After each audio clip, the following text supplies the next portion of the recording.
தமிழக மக்கள் உங்கள் அனைவருக்கும் என்னுடைய வணக்கமும் என்னுடைய நன்றிகளும். குறிப்பா திருச்சி கிழக்கு தொகுதி மக்கள் உங்கள் அனைவருக்கும் என்னுடைய ஸ்பெஷல் வணக்கமும் ஸ்பெஷல் நன்றிகளும். இதை நான் ஏன் இப்படி சொல்றேன்னா, என்னை இப்போ பெரம்பூர் தொகுதி எம்எல்ஏன்னு தான் சொல்லுவாங்க. பட் ஆனால் அது எலெக்ஷன் கமிஷனோட அந்த சட்ட விதிகளுக்கு மட்டும்தான் அப்படி.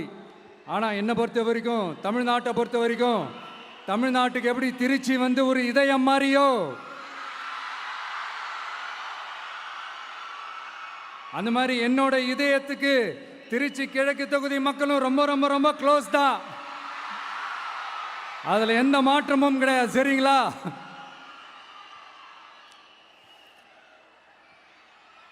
ஆட்சிக்கு சில வாரங்கள் கூட ஆகல. 6 மாசம் அமைதியா இருப்போம்னு சொன்னவங்களாம் 6 நாள் கூட அமைதியா இருக்க முடியல. ஆட்சிக்கு அரை மணி நேரத்திலே ஆரம்பிச்சிட்டாங்க. பாவம், ஒரு கல்யாண வீட்டிலலாம் போய் புலம்பிட்டு இருக்காங்க.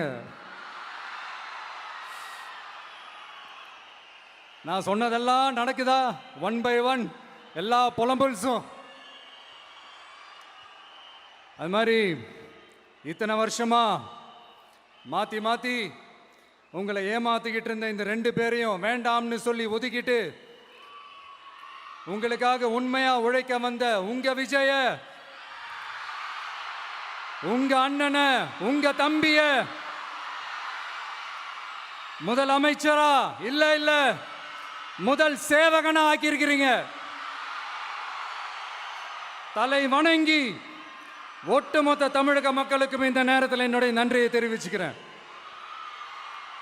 இந்த நேரத்தில் எங்களுக்கு ஆதரவு தெரிவித்த அத்தனை இயக்கங்களுக்கும், அத்தனை இயக்கத்தின் தலைவர்களுக்கும் மீண்டும் என்னுடைய நன்றியை தெரிவிச்சுக்கிறேன்.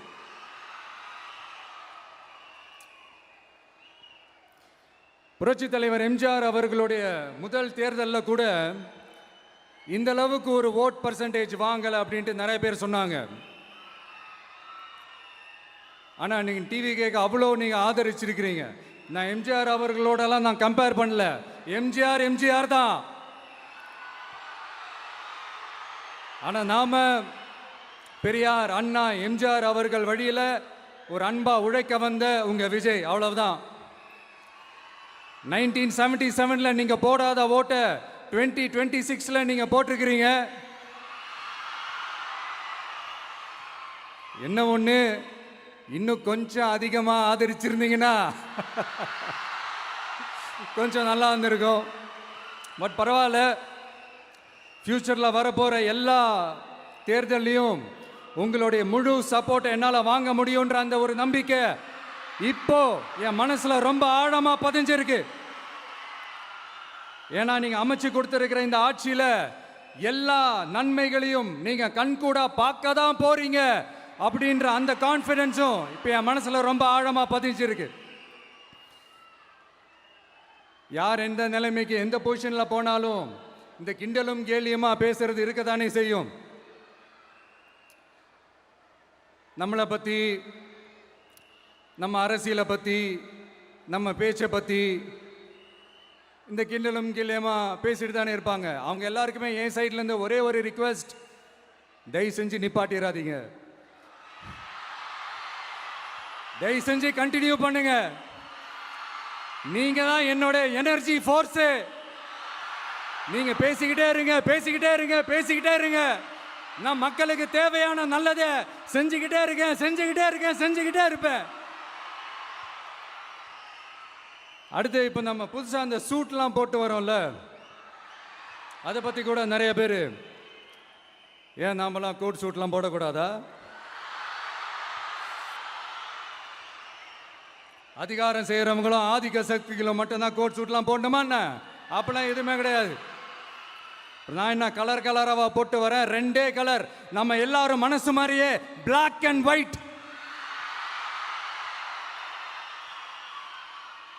எல்லாத்திலும் பிளாக் அண்ட் ஒயிட்டா இந்த விஜய் இருப்பான் அப்படின்னு காட்டுறதுக்கு தான் அந்த கலர். அடுத்து அந்த பிளாக் கூட யாரை குறிக்கும் எதை குறிக்கும்ன்றது நான் சொல்லி தான் தெரியணும்னு அவசியம் இல்லை, அது உங்களுக்கே நல்லா தெரியும். எல்லாத்துக்கும் இப்படி வழக்கம் சொல்லிக்கிட்டு நசன் பேசுகிற டைப்பும் நம்ம கிடையாது. உங்களுக்கே தெரியும், அதிகபட்சமாக எல்லா மீட்டிங்களும் 20 நிமிஷம்குள்ளே தான் நான் பேசியிருக்கிறேன். அதனால் இப்போ மக்கள் என்கிட்ட என்ன சொல்கிறாங்க அப்படின்னா, இந்தாப்பா விஜய், நீ எங்களுக்காக உழைக்கிறதுக்காக வந்திருக்கிற, அந்த வேலையை மட்டும் பாரு, உன்னை பற்றி பேசுகிறவங்கள நாங்கள் பார்த்துக்கிறோம் அப்படின்னு சொல்லிட்டாங்க. சரி, ஆனது ஆச்சு. இப்போ என்ன, உனக்கு எதிரிகளே இல்லையா அப்படின்லாம் கேட்டால் அப்படிலாம் நான் சொல்ல மாட்டேன், அப்படிலாம் நான் நினைக்கவும் மாட்டேன், அப்படி நினைக்கவும் கூடாது. இப்பவும் சொல்கிறேன், அரசியல் ரீதியாக சொல்கிறேன், 2 பேருக்கு நடுவில் தான் போட்டியே. ஒன்று, இன்னொன்று எஸ், ஒன்று டிவிக்கு, இன்னொன்று டிஎம்கே. இதுக்கு நடுவில் வேற யாருக்கும் எந்த வேலையும் கிடையாது. ஏதாவது இருக்குன்னு சொல்றீங்க? எலெக்ஷனுக்கு முன்னாடியும் அவங்களுக்கு ஒரு வேலையும் இல்லை, இப்போ எலெக்ஷனுக்கு அப்புறம் சுத்தம். ஆனால் இந்த திமுகவும் மற்றும் பலரும் ஒன்றா சேர்ந்துக்கிட்டு இந்த விஜயோட ஆட்சி வந்துடக்கூடாதுன்னு சொல்லி ஒரு கூத்து ஒன்று பண்ணாங்களே, அந்த கடைசி 5 நாள், அடாடாடாடாடா, நமக்கெல்லாம் ஓஹோ இப்படியெல்லாம் கூட நடக்குமோ என்ன கூத்துங்கிறீங்க. ஆனால் ஃபியூச்சர் என்னவா இருக்குன்றதை மட்டும் இப்போ நான் சொல்கிறேன். உங்களுக்காக உண்மையாக உழைக்க வந்த இந்த விஜயா, இல்லை இந்த விஜயோட ஆட்சி அமைஞ்சிடக்கூடாதுன்னு தடுக்க நினைச்ச ஸ்டாலின் சாரா, அவ்வளவுதான். இதுக்கு நடுவில் வேற யாரும் எந்த அல்லு சில்லும் உள்ள வந்து நம்மளை தடுக்கிறதோ எதிர்க்கிறதோ ஏதாவது பண்ணாங்கன்னா நிர்வாகம் அதுக்கு பொறுப்பில்லை ராஜா, நிர்வாகம் அதுக்கு பொறுப்பில்லை. ரிசல்ட் என்னவா வரும்ன்றது அது உங்களுக்கே நல்லா தெரியும். நம்மளை ஏளனமா பேசுறதா நினைச்சு அவங்களுக்கு ஆப்பு வச்சுக்கிறாங்க. திமுக நம்மளை தடுக்க, திமுக நம்மளை எதிர்க்க, திமுக நம்மளை அவமானப்படுத்த அத்தனையும் நமக்கு நன்மையே.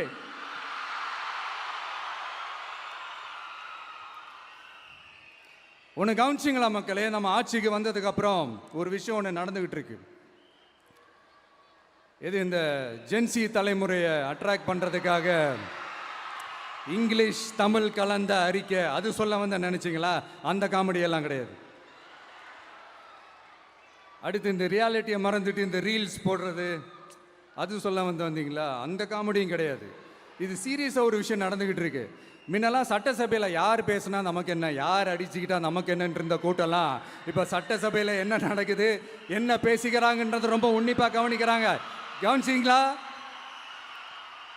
திமுக ஸ்டைல்லையே சொல்லணும்னா ரீல்ஸ் போட்ட கூட்டம்லாம் இப்போ நியூஸ் பார்த்துக்கிட்டு இருக்கிறாங்க.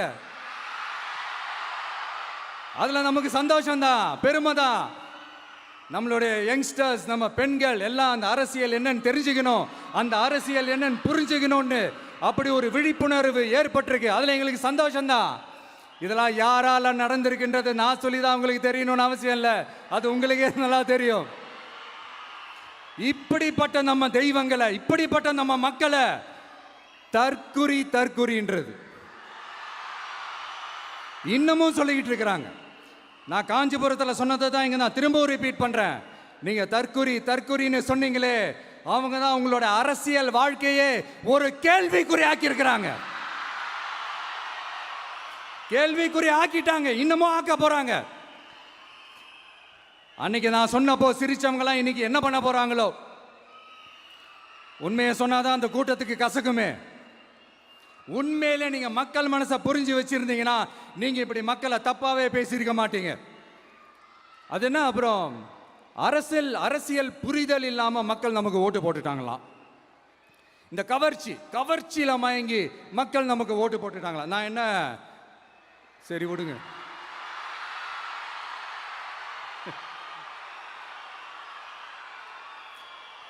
மக்கள் அவங்களுக்கு ஓட்டு போட்டா அந்த மக்கள் நல்லவங்களாம், அதே மக்கள் நமக்கு ஓட்டு போட்டா அந்த மக்கள் கெட்டவங்களா, தற்குறியா. இதே மக்கள் தான் இத்தனை வருஷமா உங்களுக்கு ஓட்டு போட்டுட்டு இருந்தாங்க. உங்களுக்கு மட்டும் என்ன, வேற ஏதாவது பிளானட்ல இருந்து குதிச்சு ஓட்டு போட்டு போனாங்களா? தற்குறியாமா தற்குறி நல்லா வருது வேணான்னு பார்க்குறேன். எங்க அண்ணன் விஜயகாந்த் அண்ணன் சொல்ற மாதிரி அண்ணா அவர்கள் ஆரம்பிச்ச கட்சியை ஒரு அடிமை கூடாரமா ஆக்குனது யாருங்க சார்? இப்படியெல்லாம் ஆக்கிட்டு உண்மையை சொல்லு உடன்பிறப்பேவா. உங்களோட அந்த உண்மையான உடன்பிறப்புக்கெல்லாம் என்ன சொல்றாங்க தெரியுமா சார்? திமுக இப்படி ஆனதுக்கு காரணம், அந்த காரணத்தை வெளியிலலாம் போய் தேடாதீங்க, உங்க குடும்பத்துக்குள்ளேயே கேளுங்கிறாங்க. உங்களுக்காக மாடா உழைச்சி தேஞ்சு போய் கிடக்கிறோம். திமுக இப்படி ஆனதுக்கு காரணம் உழைக்காம சொகுசா இருக்கிற உங்க குடும்பத்துக்குள்ளேயே போய் கேளுங்கிறாங்க. ஒவ்வொரு திமுக தொண்டனும் அதை சொல்றாங்க. அதை புரிஞ்சிக்காம நம்மளையும் நம்ம மக்களையும் தப்பா பேசிக்கிட்டு, நீங்க மக்களை தப்பா பேசுனீங்கன்னா இந்த விஜய் வந்து கேள்வி கேட்பான், சும்மா இருக்க மாட்டான். இந்த விஜயும் தமிழ்நாட்டு மக்களும் வேறு வேறு இல்லை. இந்த விஜய் தான் தமிழ்நாட்டு மக்களோட ஒரு உண்மையான ஒரே பிரதிநிதி. இது இன்னைக்கும் சரி, நாளைக்கும் சரி, நாளன்னைக்கும் சரி, இதுதான் நிஜம். மறுபடியும் சொல்றேன், நமக்கும் மக்களுக்கும் இடையே இருக்கிற இந்த பூர்வ ஜென்ம பந்தத்தை, அந்த உறவை ஏதோ இந்த சதிகள் சூழ்ச்சிகள் பண்ணி யாராலையும் எதுவும் கெடுக்கவே முடியாது. கெடுக்க ட்ரை பண்ணீங்க. நம்ம ஆட்சிக்கெல்லாம் வரதுக்கு முன்னாடி என்ன சதிகள், என்ன சூழ்ச்சிகள், என்னென்னலாம் பண்ணி எப்படியெல்லாம் தடுத்துடலான்னு. ஆனால் இப்போ ஆட்சிக்கு வந்த இந்த சாமானிய மக்கள் ஆட்சியை நீங்கள் இந்த எதிர்கட்சியாக இருக்கும் போது ஒன்று யூஸ் பண்ணுவீங்கள்ல, இந்த பழைய டெக்னிக்கு, அதெல்லாம் யூஸ் பண்ணி நம்மளையும் மக்களையும் பிரிச்சிடலாம்னு நினச்சிங்கன்னா அது ஒரு காலம் நடக்காது. மக்கள்லாம் ரொம்ப தெளிவாயிட்டாங்க சார், ரொம்ப தெளிவாயிட்டாங்க. அதனால ஒரு ஆக்கப்பூர்வமான ஒரு எதிர்கட்சியை செயல்பட்டு மக்கள் மனசை வெல்ல பாருங்க. இந்த கடைசி லாஸ்ட் 1 மந்த்தாக நடந்த ஒரு சில விஷயங்கள் உங்ககிட்ட நான் ஷேர் பண்ணணும்னு ஆசைப்படுறேன். இந்த 200 யூனிட் மின்சாரம், கட்டணமில்லா மின்சாரம் அறிவித்தோம். அதில் ஆல்ரெடி இருந்த 100 யூனிட் திமுக கொடுத்தது கிடையாது. மேடம் ஜெயலலிதா மேடம் இருந்தப்போ செஞ்சுட்டு போனது. ஸ்டாலின் சார் பதவி போன அந்த கடுப்பில் அறிக்கையா விட்டு தள்ளிக்கிட்டு இருக்கிறாரு. என்ன பண்ணீங்க உங்களுடைய ஆட்சியில்? மக்கள் பணத்தை, டாஸ்மாக்லேருந்து அடித்த அந்த பணத்தை, ஊழல் செஞ்ச அந்த ஃபைலை க்ளோஸ் பண்ணுறதுக்கு அலையா அலைஞ்சிங்க. ஆனால் இந்த விஜய் மக்களுக்கு தொந்தரவாக இருக்கிற அதே டாஸ்மாகை க்ளோஸ் பண்ணா. விவசாயிகளோட அந்த கடனை தள்ளுபடி மேக்சிமம் இந்த 1 மந்த்ல என்ன செய்ய முடியுமோ அதை செஞ்சான். நீங்க தான் அந்த நிதி சம்பந்தமா இருக்கிற எல்லா கேட்டையும் லாக் பண்ணி வச்சுட்டு போயிருக்கிறீங்க. அதை சரி செய்ய வேணாமா? அதை ஒழுங்குபடுத்த வேணாமா? அதனால மறுபடியும் சொல்றேன், இந்த விஜய் பொய் சொல்லி ஏமாத்துறதுக்காகலாம் அரசியலுக்கு வரல. உங்க கூடவே நிக்கிறதுக்காக மட்டும்தான் அரசியலுக்கு வந்திருக்கிறேன். அதுல எந்த மாற்று கருத்துமே கிடையாது. கவலையப்படாதீங்க விவசாய பெருமக்களே. அடுத்து இந்த சட்டம் ஒழுங்கு, அது சரியில்லை இது சரியில்லைன்னு சொல்லி திமுகவும் மற்றும் பலரும் மாறி மாறி கூவுறீங்க. நான் ஒன்று கேட்குறேன், இந்த மாடல் அரசுன்னு சொல்கிறீங்களே, அதில் என்ன செஞ்சு வச்சுட்டு போயிருக்கீங்க? ஒரு ஊர் விடாமல், ஒரு தெரு விடாமல் போதைப் பொருள் கலாச்சாரம் அப்படியே ஸ்ப்ரெட் ஆகி கொட்டி கிடக்குது. அது அப்போவே இனிஷியல் ஸ்டேஜ் அதை நீங்கள் கண்ட்ரோல் பண்ணியிருந்தீங்கன்னா இத்தனை பெண் குழந்தைகளை, இத்தனை பெண்களை இழக்க வேண்டிய ஒரு சூழ்நிலை ஏற்பட்டிருக்குமா? எல்லாத்தையும் பண்ணிட்டு பழியை தூக்கி ஏன் மேலே போடுறாங்க. நீங்கள் என்ன பழி நம்ம மேலே போட்டாலும் மக்கள் நிம்மதியாக வாழக்கூடிய அந்த செயலை கண்டிப்பாக இந்த விஜய் செஞ்சு தான் காட்டுவான். அதுக்காக தான் எஃபிஷியண்டான போலீஸ் ஆஃபீஸர்ஸ் நான் அப்பாயிண்ட் பண்ணியிருக்கிறேன். எஃபிஷியண்டான அந்த போலீஸ் ஆஃபீஸர்ஸ் டீம் நான் அப்பாயிண்ட் பண்ணியிருக்கிறேன். பெண்கள் பாதுகாப்பான அந்த சிங்கப்பெண் காவல் படை நெக்ஸ்ட் வீக் அதை இனாகரேட் பண்ண போகிறோம். தப்பு செஞ்சவங்களுக்கான தண்டனை, அதுக்கான சார்ஜ் ஷீட் எல்லாமே ரொம்ப ஃபாஸ்ட்டாக ரொம்ப ஸ்பீடாக செய்கிறதுக்கான அந்த வேலையை செய்ய சொல்லியிருக்கிறோம். கோர்ட்டில் கூட தப்பு செஞ்சவங்களுக்கான அந்த கடுமையான தண்டனை வாங்கி கொடுக்கறதுக்கான அந்த வேலையையும் ரொம்ப சீக்கிரமாக செய்ய சொல்லியிருக்கிறோம். அதனால் நீங்கள் என்ன பழி நம்ம மேலே போட்டாலும் உண்மையாக உறுதியாக மக்களுக்கு தேவையான எல்லா விஷயங்களையும் இந்த விஜய் செஞ்சு தான் காட்டுவான். இப்படியெல்லாம் நம்ம சொல்கிறதுனால இவங்க என்ன சொல்லுவாங்க தெரியுமா? அவங்க தான் ஆட்சியிலே இல்லையே, அப்புறம் ஏங்க அவங்கள குறை சொல்றீங்க அப்படின்னு கேட்பாங்க. வேரில் வெந்நியை ஊற்றிட்டு போனவங்கள வெளிச்சம் போட்டு காட்டாமல் பின்ன வேற என்ன சொல்லுவாங்க? இதெல்லாம் மக்கள்கிட்ட நம்ம தெளிவாக எடுத்து சொல்லணும் இல்லையா? அதுக்காக தான் இதெல்லாம் சொல்லிகிட்டு இருக்கிறேன். நம்ம மக்களுக்காக இவ்வளோ வேலை பார்க்குறோம், ஆனால் இவங்க அதையெல்லாம் விட்டுட்டு குதிரை பேரம் பண்ணுறாரு, அது பண்ணுறாரு, இது பண்ணுறாருன்னு சொல்லிட்டு தப்பாக கதையெல்லாம் அடித்து விட்டுக்கிட்டு இந்த தீய சக்தியும் தீந்து போன சக்தியும் அதாங்க திமுகவும் மற்றும் பலரும் ஒன்னா சேர்ந்துக்கிட்டு திருட்டுத்தனமா யாருக்கும் தெரியாம ஒரு ஓரமா மூலையில உட்கார்ந்துட்டு பேரம் பேசி கூட்டு சேர்ந்து ஆட்சி அமைச்சு கொள்ளையடிக்க திட்டம் போட்டாங்க. அது ஏன் தெரியுமா? உங்களோட இந்த டிவிக்கு ஆட்சி அமைஞ்சா அவங்க பொழப்பே போயிடும். அந்த கொள்ளையடிக்கிறது, லஞ்சம், ஊழல் எல்லாமே கத்தம் கத்தம். அதான் இந்த காரணம். அடுத்து ஸ்டாலின் சார், திமுக வந்து இப்போ தீய சக்தி மட்டும் இல்ல, மக்களை விட்டு ரொம்ப தூரமா போன தூர சக்தி, ஓர சக்தி, கோர சக்தி, பார சக்தி. நீங்க எப்போ இந்த தீந்து போன சக்தியோட நீங்க கூட்டு சேர்ந்துக்கிட்டு ஆட்சி அமைக்கணும்னு நினைச்சீங்களோ, அப்பவே இந்த திமுக தூர்த்து போன சக்தியாகவும் ஆயிடுச்சு. நீங்களாம் நம்மளை பத்தி அவதூறு பேசலாமா சார்? இது நியாயமா? மக்களை இவ்வளோ பெரிய மக்கள் சக்தி நம்மளோடு இருக்கும் போது நமக்கு எதுக்கு வேற அரசியல்? எலெக்ஷன்ல 50-60 வருஷமா இருந்த சாதிய உடைச்சிருக்கிறோம், மதத்தை உடைச்சிருக்கிறோம், காசு கொடுத்து ஓட்டு வாங்கறத உடைச்சிருக்கிறோம். நாம எது செஞ்சாலும் கான்ஸ்டிடியூஷன்ல தான் செய்வோம். நாம சிங்கிள் மெஜாரிட்டி வாங்கி இருந்தாலும் நம்மளை நம்பி முறையா கூட்டணியில கட்சியில ஆதரிக்க வர்றவங்களை அரவணைச்சு தான் இருப்போம். நான் இப்பவும் மீண்டும் டிக்ளேர் பண்றேன், டிவிகே ஆட்சி எந்த பாகுபாடும் இல்லாம எல்லாருக்குமான ஒரு ஆட்சியா தான் இருக்கும். அதுல எந்த மாற்றமும் கிடையாது. ஸ்டாலின் சார் மாதிரி ஊசலாட்டம் இருக்கவே இருக்காது. மதச்சார்பற்ற கொள்கையில சமரசமே இல்லை. மாநில உரிமைகள்ல விட்டு கொடுக்கவே மாட்டோம். நதி நீர் உரிமைகளை விட்டு கொடுக்கவே மாட்டோம். சமூக நீதி, சம நீதிய, சமத்துவ நீதிய ஒரு நாளும் விட்டு கொடுக்கவே மாட்டோம். அதனால திருச்சி கிழக்கு தொகுதி மக்களே, தமிழ்நாட்டில் இருக்கிற 234 தொகுதியும் நம்ம தொகுதி தான்.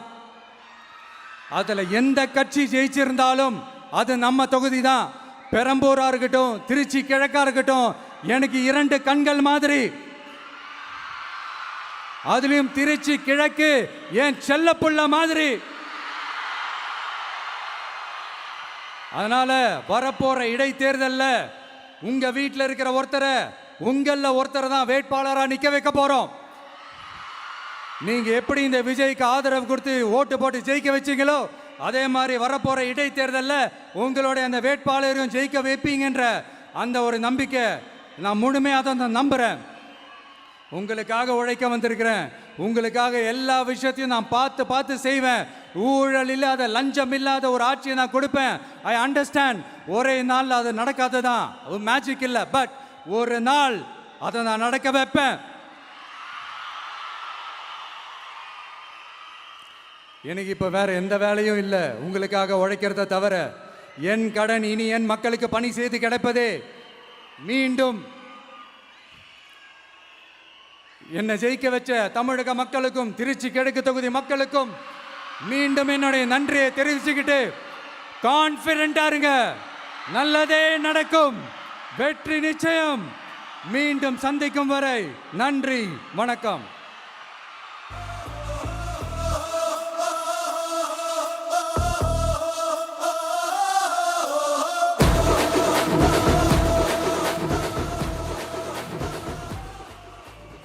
பணநாயகத்தை உடைத்த எங்கள் ஜனநாயகம் தமிழ்நாடு புது வரலாற்றை உருவாக்கிய மாண்புமிகு முதலமைச்சர் அவர்களுக்கு பரிசு வழங்கி சிறப்பு செய்வதற்காக மூத்த அரசியல் தலைவர் மதிப்பிற்குரிய திரு வெல்லமண்டி நடராஜன் அவர்களை அரங்கம் நிறைந்த கரவொலியோடு அன்போடு அழைக்கிறோம்.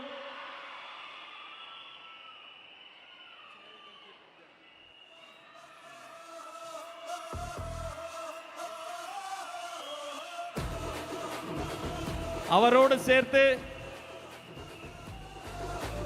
திருச்சி